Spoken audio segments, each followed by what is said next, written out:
Kalau semua itu sudah disediakan, kemudian yang melamarmu itu adalah perempuan cantik, kaya dan terhormat, apakah kamu mau menerimanya? Keterlaluan kau, Zaid. Apakah engkau lebih memilih perbudakan daripada kebebasan? Assalamualaikum warahmatullahi wabarakatuh. Alhamdulillah, sahabat jejak kedua yang dirahmati Allah, selamat datang kembali di channel kami Jejak Kedua dalam serial istimewa kita, yakni menelusuri sirah nabawiyah Nabi yang paling mulia, yakni Nabi Muhammad Shallallahu Alaihi Wasallam. Jika pada episode-episode sebelumnya kita sudah melihat bagaimana masa kecil sang Nabi yang penuh keajaiban, hari ini kita akan melangkah ke fase yang lebih menentukan, sebuah fase di mana kejujuran bertemu dengan kepercayaan dan kesendirian bertemu dengan belahan jiwanya. Hari ini kita akan menyusuri kembali rute perjalanan baginda Nabi Muhammad SAW menuju negeri Syam untuk kedua kalinya. Bukan sebagai anak kecil yang diajak pamannya, melainkan sebagai seorang pemuda terpercaya yang memanggul amanah besar. Dan dari perjalanan inilah bermula sebuah kisah cinta paling agung dalam sejarah manusia. Kisah pertemuan beliau dengan ibunda kita, Sayyidah Khadijah binti Khuwailid radhiyallahu anha.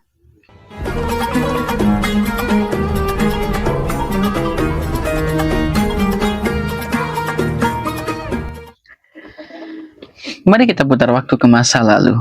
Makkah sedang tidak baik-baik saja. Selama beberapa tahun terakhir, roda perekonomian kabilah Bani Muthalib sedang merosot tajam. Grafik kehidupan mereka menukik ke bawah, seolah tak terkendali. Imbas dari krisis ini pun menghantam sang tetua Quraisy, yakni paman Nabi yang sangat kita hormati, Abu Thalib. Bayangkan, beliau adalah tokoh yang disegani. Namun kehidupannya kian menjepit. Perdagangan semakin sulit, sementara di rumahnya anak-anaknya cukup banyak dan masih kecil-kecil. Beban di pundak Abu Thalib begitu berat. Meski demikian, Abu Thalib adalah sosok lelaki sejati yang pantang menyerah. Kesulitan justru menjadi bahan bakar baginya untuk terus berikhtiar. Harta dan ternak mungkin sudah habis tak bersisa untuk diputar. Namun kota Makkah, kota yang tidak pernah tidur dari denyut nadi perniagaan, selalu menyisakan celah bagi mereka yang mau berusaha. Sambil menjalankan usaha kecil-kecilan, mata tua Abu Thalib terus memindai peluang di pasar kota suci itu. Di tengah hiruk-pikuk itu, Makkah mengenal sosok-sosok saudagar besar yang mampu menembus pasar internasional. Dan menariknya, dominasi ini tidak hanya dimiliki kaum Adam. Ada seorang wanita mulia, namanya yang harum, hartanya melimpah dan nasabnya yang terjaga. Beliau adalah Khadijah binti Khuwailid dari klan Asad, seorang saudagar perempuan yang disegani kawan maupun lawan bisnisnya. Para saudagar ini memiliki siklus bisnis yang rapi. Bila musim panas menyengat, karavan mereka bergerak ke utara menuju daerah barat laut Arabia. Bila musim dingin menusuk, mereka berbalik arah menuju Yaman yang sangat hangat. Dan di antara dua musim itu, unta-unta mereka diarahkan menuju Palestina dan Syria, yakni Sam. Saat itu, musim panas baru saja berlalu, namun musim dingin belum benar-benar tiba. Ini adalah jadwal emas untuk berangkat ke Palestina dan Syria. Kabar pun berhembus kencang di penjuru Makkah. Khadijah yang kini usianya telah menginjak 40 tahun, tentu tak mungkin menempuh perjalanan jauh dan melelahkan itu sendiri. Ia mencari agen, seseorang yang cakap, tangguh, dan bisa dipercaya untuk menjajakan dagangannya ke negeri Syam. Beritanya sampai ke telinga Abu Thalib. Saat itu, keponakan tercintanya, yakni Nabi Muhammad SAW, telah menginjak usia matang sekitar 25 tahun. Abu Thalib melihat ini bukan sekedar peluang bisnis, tapi ini adalah kesempatan bagi sang keponakannya untuk menjajal potensi besarnya di negeri orang. Dengan penuh kehati-hatian dan kasih sayang, Abu Thalib mendekati Nabi Muhammad. Beliau tahu jika beliau yang meminta, mungkin keluarga besar akan keberatan karena sayang. Namun keadaan mendesak. Dengan suara yang lirih dan penuh harapan, namun tidak ada paksaan di dalamnya, Abu Thalib berkata kepada sang Nabi, "Wahai putra saudaraku, saat ini adalah tahun paceklik. Kita sudah tidak memiliki lagi harta untuk barang dagangan. Aku dengar Khadijah tengah mencari orang untuk memperjualbelikan dagangannya ke Syria. Sebenarnya engkau sangat pantas untuk melakukannya. Masya Allah, perhatikanlah adab seorang paman. Mendengar ucapan itu, kecerdasan emosional Rasulullah langsung menangkap sinyalnya. Beliau sadar, ini bukan sekedar informasi. Ini adalah anjuran halus, sebuah permohonan tersirat dari paman yang telah mengasuhnya. Dengan ta'zim, baginda Nabi Muhammad menjawab, semoga Khadijah akan mengirim utusan padaku. Dan benar saja sahabat jejak kedua, apa yang diharapkan Rasulullah terjadi. Khadijah dengan insting tajamnya sebagai seorang saudagar senior tidak memilih sembarang orang. Ia mengutus orang untuk meminta Nabi Muhammad SAW membawa dagangannya. Kenapa Nabi Muhammad? Padahal beliau tidak punya modal. Jawabannya hanya satu, yakni reputasi. Kejujuran, yakni gelar Al-Amin, kesopanan dan kepandaian beliau sudah menjadi buah bibir di pelosok kota Makkah. Khadijah ingin membuktikan sendiri kabar burung itu. Ia percayakan dagangan terbaiknya, bahkan memberi upah yang lebih besar dari biasanya. Padahal ini adalah kerjasama pertama mereka. Nabi Muhammad SAW menyambut amanah ini dengan hati riang. Tekad beliau bulat, kepercayaan ini harus dibayar lunas dengan kinerja terbaik. Maka, pada malam ke-14 bulan Dzulhijjah, di bawah sinar rembulan yang mulai purnama, karavan itu berangkat. Nabi Muhammad tidak sendiri. Beliau ditemani oleh seorang pembantu kepercayaan Khadijah, seorang laki-laki bernama Maisyarah. Rombongan bergerak perlahan melintasi Wadil Qura, menyusuri Madian, dan melewati bekas negeri kaum Tsamud, yakni Diyarus Tsamud. Sahabat, bayangkan perasaan baginda Nabi Muhammad SAW saat itu. Perjalanan menyusuri samudera pasir ini bukan sekedar urusan dagang. Bagi beliau ini adalah perjalanan nostalgia. Ingatan beliau melayang ke masa belasan tahun silam. Saat beliau masih kecil, berdiri di belakang unta pamannya, yakni Abu Thalib, menatap cakrawala dengan mata berkaca-kaca menuju negeri yang sama. Kini, paman beliau tidak ada di sampingnya. Beliau harus menempuhnya sendiri, namun ada kedamaian di sana. Saat angin gurun berhembus, saat api unggun dinyalakan di malam hari, beliau teringat jamuan makan pendeta Bahiroh dahulu. Teringat tempat-tempat ibadah di sepanjang jalan.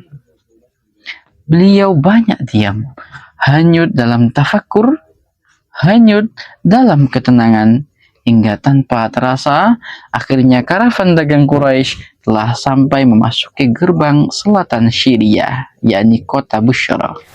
Seperti kebiasaan para pedagang, sebelum masuk ke jantungnya pasar Syria, mereka akan singgah di Bushra. Perjalanan jauh memaksa mereka melepas lelah. Muatan diturunkan dari punggung-punggung unta yang kelelahan. Di sana masih berdiri tegak sebuah pohon yang rindang. Banyak riwayat menyebutkan, bisa jadi ini adalah pohon yang sama yang dahulu memayungi Nabi kecil saat bersama pamannya. Namun, ada yang berbeda. Biara di dekat situ kini tidak lagi dihuni oleh Bahira. Bahira telah tiada. Kini penghuninya adalah seorang pendeta bernama Nestor. Nestor dari kejauhan tertegun. Matanya terpaku pada sosok pemuda yang sedang duduk beristirahat di bawah pohon di depan biaranya. Pemandangan itu, pohon yang menawi itu, langsung membangkitkan memori hafalan kitab sucinya. Tanda-tanda itu nyata. Kakinya gemetar, tak kuasa menahan diri untuk mendekat. Nestor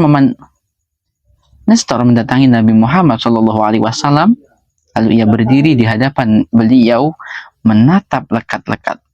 Kemudian kalimat agung itu meluncur dari lisannya. Aku bersaksi bahwa engkau adalah utusan Allah. Nestor kemudian melanjutkan nubuatnya, membacakan ciri-ciri yang ia temukan di dalam kitabnya.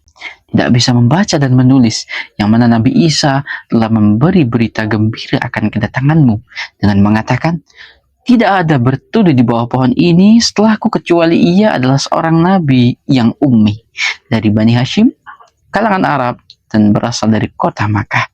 Dialah yang memiliki telaga Kautsar, utusan yang mampu memberi syafaat. Masya Allah. Tidak cukup sampai di situ. Kemudian Nestor berpaling kepada Maisyarah, sang pendamping Nabi. Ia ingin memastikan satu tanda fisik yang terakhir. Apakah pada kedua matanya terdapat warna merah? Tanya Nestor. Benar, jawab Maisyarah singkat. Mendengar konfirmasi itu, Nestor memegang bahu Maisyarah dan menatapnya dengan tajam. Ia memberikan pesan yang sangat serius. Janganlah engkau meninggalkannya. Temani dia. Karena dia adalah orang yang dimuliakan Allah dengan kenabian dan sebagai utusan terakhir. Bagi Maisyarah, ucapan Nestor ini bukan sebuah kejutan, melainkan hanya konfirmasi. Karena sepanjang perjalanan dari Makkah, ia telah menyaksikan sendiri keajaiban-keajaiban itu. Awan yang menaungi, perilaku yang luhur, dan karisma yang tidak biasa. Maisyarah sadar, ia sedang melayani seorang manusia yang sangat istimewa. Sangat istimewa. Maka sejak detik itu, perhatian Maisyarah tak lepas dari Nabi Shallallahu Alaihi Wasallam. Ia mengamati setiap gerak-gerik Nabi bukan sebagai pengawas, tapi sebagai pengagum. Singkat cerita, dagangan telah terjual habis, lalu keuntungannya melimpah ruah. Rombongan pun kembali ke negeri Makkah. Di perjalanan pulang, keajaiban itu semakin nyata di mata Maisyarah. Di tengah terik matahari gurun yang membakar kulit, ia melihat dua malaikat menaungi Nabi Muhammad SAW dari sengatan mentari. Hingga tibalah mereka di gerbang kota Makkah. Khadijah, sang pemilik dagangan, sedang menunggu di beranda rumahnya yang megah. Matanya menarik ke belakang kafilah. Dan Masya Allah, dari kejauhan, Khadijah pun melihat apa yang dilihat Maisyarah. Dua malaikat yang menaungi pemuda itu hingga masuk ke pelataran. Jantung Khadijah berdegup kencang. Putri Khuwailid ini sebenarnya sudah lama menaruh hati pada keluhuran akhlak Nabi Muhammad muda. Namun hari itu, kekaguman itu berubah menjadi sesuatu yang lebih dalam. Laporan bisnis disampaikan, untung besar, tapi bagi Khadijah, laporan lisan Maisyarah tentang kejadian-kejadian ajaib selama perjalanan jauh lebih menarik daripada tumpukan dinar dan dirham. Cerita Maisyarah terdengar seperti promosi langit untuk baginda Nabi. Sahabat, Khadijah adalah janda mulia. Ia pernah menikah 2 kali sebelumnya dengan Abu Halla dan Atik bin Aid dan dikaruniai anak-anak. Banyak bangsawan Quraisy melamarnya, namun ia tolak dengan halus. Hatinya beku untuk pernikahan, tapi kini beku itu telah mencair. Kekayaan berlimpah terasa hampa tanpa seorang imam. Anak-anaknya butuh sosok ayah pelindung, dan sosok itu ada pada diri Nabi Muhammad bin Abdullah. Namun, ia wanita terhormat. Ia tak mungkin mengatakan langsung.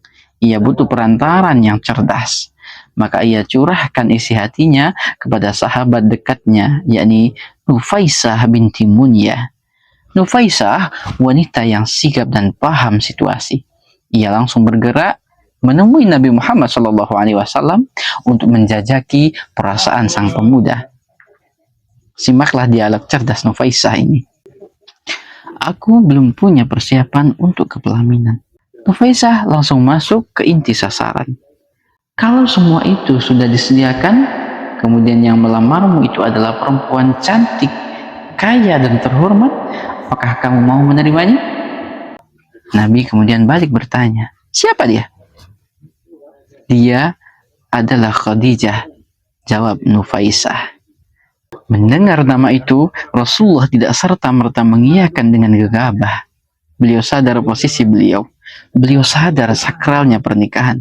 Beliau menjawab dengan adab bahwa beliau harus mendiskusikan hal besar ini dengan paman-pamannya. Dan ketika disampaikan kepada Abu Thalib dan paman-paman lainnya, alhamdulillah semuanya sepakat. Tidak ada yang lebih pantas mendampingi Al-Amin selain At-Tahirah, seorang wanita suci yakni Khadijah. 2 bulan 25 hari setelah kepulangan dari Syria, lamaran resmi diajukan. Nabi Muhammad datang didampingi Abu Thalib, Hamzah, dan kerabat lainnya. Mas kawin sudah disiapkan, yakni 20 ekor unta muda. Sebuah mahar yang sangat pantas dan berharga. Sahabat jejak kedua, Perlu kita pahami konteks sosial saat itu.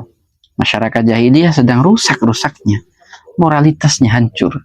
Wanita diperlakukan tak ubahnya barang dagangan. Ada 4 jenis pernikahan yang lazim saat itu, dan 3 di antaranya sangat menjijikkan dan tidak pantas disebut pernikahan. Mulai dari nikah istibda, mengirim istri ke pria lain demi bibit unggul, hingga praktek poliandri tanpa aturan yang merendahkan martabat wanita. Di tengah lumpur kerusakan moral itulah pernikahan Nabi Muhammad SAW dan Sayyidah Khadijah bersinar bagai berlian. Ini adalah pernikahan yang suci.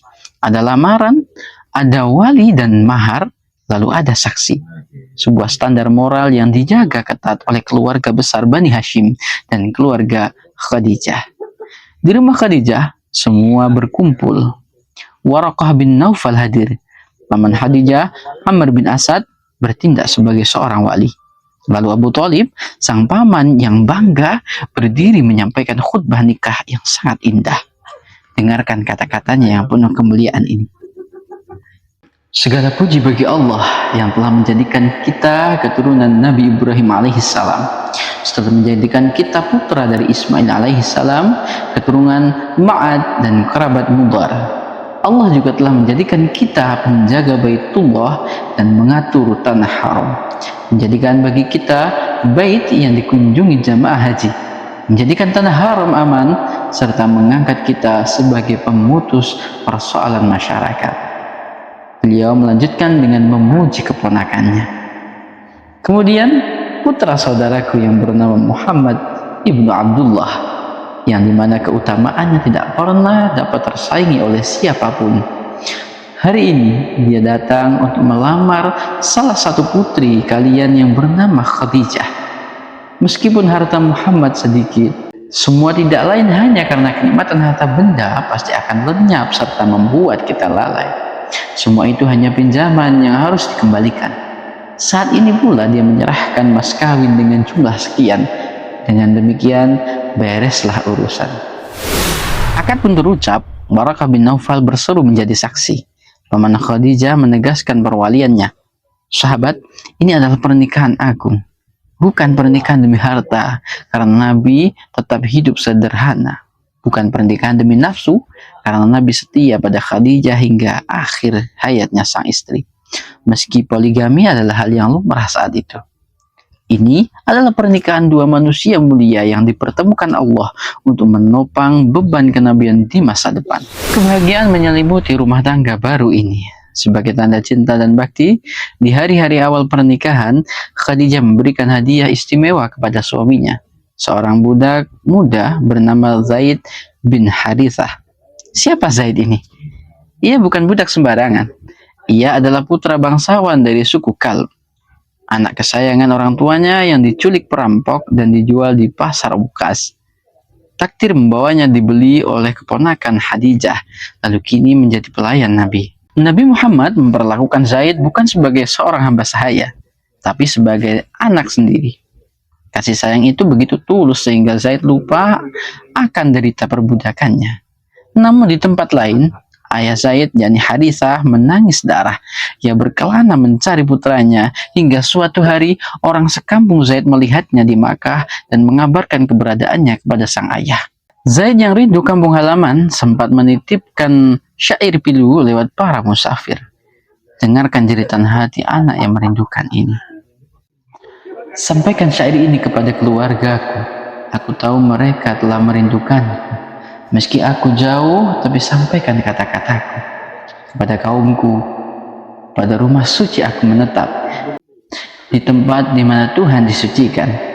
Hilangkan semua derita yang engkau hadapi. Tak perlu ada unta-unta kelelahan, bersegeralah kepadaku. Karena aku, puji Tuhan, berada di pihak yang terbaik dari keluarga-keluarga terhormat dalam barisan yang agung. Ayah Zaid segera memacu kudanya ke Makkah. Ia menemui Nabi Muhammad SAW siap membayar berapapun tebusannya. Wahai putra Abdul Muthalib, bebaskanlah dia. Bersikaplah arif dalam memberikan tebusannya, pinta sang ayah. Rasulullah dengan kelembutan hatinya tidak meminta uang. Beliau memberikan pilihan mutlak kepada Zaid. Panggillah Zaid dan biarkan dia menentukan sikapnya. Jika ia memilih bersamamu, maka Zaid menjadi milikmu tanpa harus memberikan tebusan. Namun jika dia memilihku, demi Allah, aku tidak akan pernah menolaknya. Masya Allah, Zaid dipanggil. Di hadapannya ada ayah kandung yang dirindukannya, dan ada Muhammad, majikannya. Nabi bertanya, pilihlah di antara aku dan mereka. Sahabat, jawaban Zaid ini mengguncang logika manusia saat itu. Zaid menatap Nabi lalu berkata dengan mantap, aku tidak akan memilih siapapun selain engkau. Bagiku, engkau adalah laksana ayah dan ibu. Ayah dan pamannya kemudian syok. Keterlaluan engkau Zaid. Apakah engkau lebih memilih perbudakan daripada kebebasan? Apakah engkau lebih memilih dia daripada ayah, paman, dan keluargamu? Tapi Zaid teguh. Begitulah, karena aku telah menyaksikan darinya sesuatu yang membuatku tidak dapat memilih siapapun selainnya. Melihat ketulusan cinta itu, Nabi Muhammad langsung membawa Zaid ke Hijr Ismail. Di depan Ka'bah, ia mengumumkan di hadapan khalayak Quraisy, wahai semua yang hadir, saksikanlah bahwa Zaid adalah anakku. Aku ahli warisnya dan ia ahli warisku. Ayah Zaid pun pulang dengan hati lega. Anaknya tidak hilang, tapi telah menemukan ayah yang lebih mulia. Sejak itu, ia dikenal sebagai Zaid bin Muhammad. Sebelum kelak hukum adopsi diubah oleh Allah di Madinah. Waktu bergulir indah di rumah tangga penuh berkah ini. Allah mengaruniakan buah hati. Lahirlah Qasim, sehingga Nabi dipanggil Abul Qasim. Namun ia wafat di usia dini. Kemudian lahirlah putri-putri cantik, yakni Zainab, Ruqayyah, Ummu Kulsum, dan Fatimah Az-Zahra, serta seorang putra lagi bernama Abdullah yang juga wafat di saat kecil. Rumah Nabi penuh dengan tawa anak-anak. Kehidupan beliau berkecukupan dan bahagia bersama Khadijah. Namun baginda Nabi tidak pernah lupa kacang akan kulitnya. Pikirannya yang tertuju kepada pamannya, yakni Abu Thalib, paman yang dulu mengasuhnya, kini semakin tua dan semakin berat beban hidupnya dengan anak yang banyak. Nabi Muhammad menemui pamannya yang lain, yakni Abbas yang lebih kaya. Sesungguhnya Abu Thalib mempunyai anak yang cukup banyak, kata Nabi kepada Abbas. Mari kita ringankan beban hidupnya dengan mengambil salah seorang dari anaknya. Abbas kemudian setuju. Mereka menghadap Abu Thalib, dan dari kesempatan itu Abbas mengambil Ja'far bin Abi Thalib untuk diasuh. Dan baginda Nabi Muhammad, beliau memilih anak yang paling kecil saat itu, yakni Ali bin Abi Thalib. Maka lengkaplah kebahagiaan itu. Ali kecil masuk ke dalam rumah tangga kenabian. Ia tumbuh di bawah asuhan langsung manusia terbaik bersama kakak-kakak angkatnya, yakni Zainab, Ruqayyah, Ummi Kulthum, dan Fatimah. Kelak di rumah inilah kader-kader terbaik Islam lahir. Ali bin Abi Thalib dan Zaid bin Harithah, dua anak didikan Rasulullah yang akan menjadi panglima yang gagah berani pembela Islam. Sahabat jejak kedua, dari perjalanan dagang yang penuh amanah berujung kepada pernikahan yang penuh berkah, dari seorang pemuda yatim yang miskin menjadi seorang suami, ayah, dan pengasuh yang penuh kasih sayang. Kisah ini mengajarkan bahwa kemuliaan tidak lahir dari harta, tapi dari akhlak, kejujuran, dan kebersihan hati. Cinta sejati adalah cinta yang dibangun di atas pondasi ketaatan, saling menghormati, dan visi untuk kebaikan yang lebih besar. Semoga Allah mengumpulkan kita kelak bersama Rasulullah Shallallahu Alaihi Wasallam, Ibunda Khadijah, dan seluruh keluarga beliau di Jannat Naim. Jangan lupa untuk like, share, dan subscribe di channel Jejak Kedua agar kisah-kisah mulia ini terus menyebar ke seluruh penjuru dunia. Sampai jumpa di episode berikutnya yang tidak kalah menggetarkan hati. Wassalamualaikum warahmatullahi wabarakatuh.